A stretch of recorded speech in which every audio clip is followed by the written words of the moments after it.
Hey there guys, I'm Dinner Time and welcome to the ultimate guide to Riven the Exile. Today we're just going to be talking about what Riven's position in teamfights is, how do you lane with her, a bit about her abilities, runes, mastery, and builds. Let's talk about her skills first. Riven's Q is primarily a gap closer. You want to be using this to catch up to your enemies. The first two charges are a little useless. They're good for building up your stacks, but the third one is really where it counts. You really want to land this third one. If you don't land it, you're going to lose a little bit of time on auto attacking, especially if you're chasing someone, and it's really going to muck you up. Because the last third hit is really what you need to land to be able to land your W. The W has a really short range, and you really need to be right on top of them to land it. So it's best to use Q, Q, Q, be right on top of them, and then land the W for the stun. In there, if you can get an auto attack off, that's ample, but if not, it's only one stack lost. Riven's W, Key Shout, is the ability we will be maxing first. This is her main source of burst, and you really want to get this off. If you miss it, it's really not great. So the main thing you want to be focusing in team fights is just landing this on as many people as you can, because this really does that nice stun and some nice damage.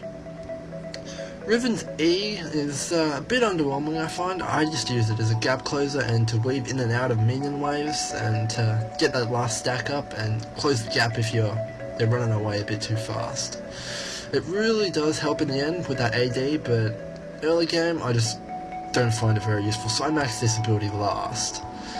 Riven's ultimate is restores her blade, which increases her attack range, which is very nice. I've killed so many people because they underestimate how far this attack range actually is. Wind Slash it kind of needs a bit of work, I think. The cast time on it is far too slow, and you'll be finding a lot of people just outrun the projectile speed, so you really just want to use this mainly to just chuck it in team fights and just hope for the best, because you usually take out one or two people with it. Quite nice, last hitting tool. You do not want to use this on full health though, they need to be on about 3 bars to be able to kill someone with it. Damage still very mediocre. So, Riven, where does she belong? What lane is she actually good in?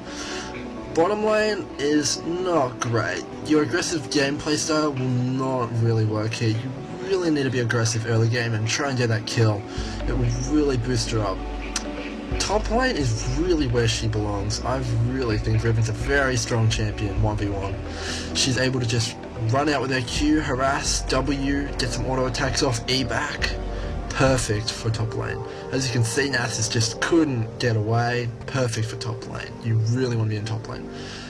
She can mid, but if you're up against someone like Annie or Brand, you will be punished for playing aggressively, which you really need to do. That stun or anything will just really destroy you, so you really want to be on top lane. However, Riven can jungle, so if you're thinking about jungle, you can certainly give it a shot. I find it's a little bit slow for my taste, and she doesn't really have that much of a ganking power outside of it, but it's possible you can really do well in jungle.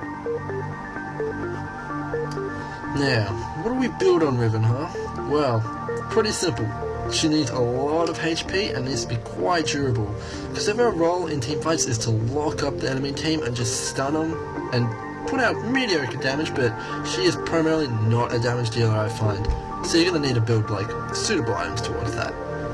I start off with either a Doran's blade for top or a Doran's shield if I'm versing 2 people, but most likely Doran's blade. Then you want to build into a Phage. If you have enough to start off with a Giant's Belt, you really want that, but you really just want to build up your health over the game. And like try and get up to Phage and Giant's Belt, and then you can pick up an Atma's Impaler. This is where your damage will be, and your durability will also come from. Frozen Mallet, Atma's Impaler is amazing on Riven. You will be so durable, and you'll also put out some excellent DPS and CC. Let's talk boots. What type of boots do we want on Riven, huh? Well, let's go for Berserk Greaves, because you definitely need the attack speed to get rid of those stacks on your passive quickly. You really want to get that out and make sure you can keep them low, and you don't want them stacking up too much. After we get our Atma's Impaler and Frozen Mallet, we want to build up a Hex Drinker. This will really help our magic resist and help round out our overall survivability, and that 300 damage shield is has saved me many times. You really want to grab this item. It's also got a nice swathe of AD on it. Perfect for Riven. Finally, we're going to build a Warmogs for that little bit more health. We'll bring you up to about 4k. Stacking up your Warmogs is no issue with Riven. You can use your Q and W to just decimate minion waves. I think you might have seen me in the video earlier. Just Q on the cloth minions, W, they'll all fall down, die, and then you can easily just take out the cannon minions and the rest by last hitting. After your Warmogs, you want to grab Black Cleaver. It's a great item and really boosts your DPS up, and you can get rid of some of that nasty armor, which will really bog down your abilities.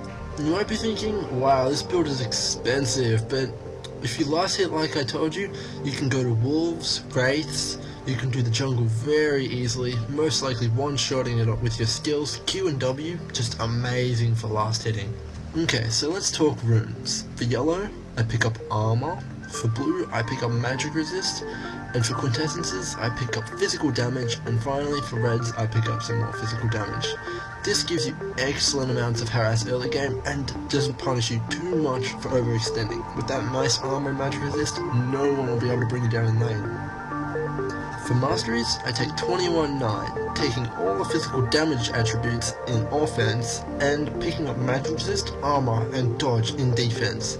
This gives you excellent lane survivability and really nice harass damage. This is what will secure you those first blood kills and get you away safely without dying. Let's take a look at some game footage on Riven. I'm coming in for the kill on Cock. I E in, Q combo in, auto attack, miss my W, getting a bit too greedy on those auto attack stacks. I see he's still hanging around sticking his nose out, so I come back in. W, activate my ultimate, Q combo to finish off the job. Now I'm gonna E away to get away from that nasty passive of his, but you see I could have handled even more of his health. I still have W and my ultimate ready to go. Let's take a look at Riven's role in team fights and what she brings to the table. How we're going to use her abilities to support our team, and just what she does. I come in for the gank on Blitzcrank, but I'm a bit too late. I see Olaf come into the bush. I let my W, Q combo, get some of my passive stacks off. He's attacking me quite a bit, so I E to get my shield. He decides to retreat. I go to land my W, but I miss. I see Twitch coming around in the fog of war. I flash over the wall, Q combo, land my W, which allows my team to catch up in damage, pop my ulti, throw wind flash out, pick up the kill. I turn my attention to Olaf, but he has his ultimate on, so he nullifies my stun. I then see Malzahar channeling Veigar, so I come in, land my Q combo, disrupting him, land my W, and then go back to Olaf, who's very low. I'm chasing him with E and my Q. I land my last hit of Q, pop my stun, he gets double stunned by Veigar and me, and we pick up the kill. Blitzcrank's out for blood. I see him just try and come at our team. He's got his W on, so he's running fairly quickly. He targets Veigar, arms him. I come in and try and save him. Exhaust, W, Q combo, just locks him up and Veigar's able to get away. Now I've got to save myself. But Caitlyn comes in luckily and we go for the kill. I Q combo to polish him off. Twitch pops up, I get taken out. Something I could have done is landed my E, which would have given me a shield, but a bit slow. We're in another team fight here. I go into initiate with my W. We pick up Blitzcrank fairly easily. But Lee Sin kicks him out for an ulti. He comes back in, but just falls to the damage of my ultimate. Kog'Maw's getting cocky, so I go and teach him a lesson with Q and W, which just completely demolishes him. I see Olaf and Twitch, so I decide to retreat, using my Q and E. Twitch is chasing with Lizard buff though, so I have to use my Q multiple times and E away. Even with all that slow, I still get away. Olaf tries one more trying to slow me down, but just not worth it. If you have enjoyed this guide, make sure you hit that like button, subscribe to my channel. If you'd like to see any of the new champions or all the old champions, just drop me a comment on my channel. Thanks guys.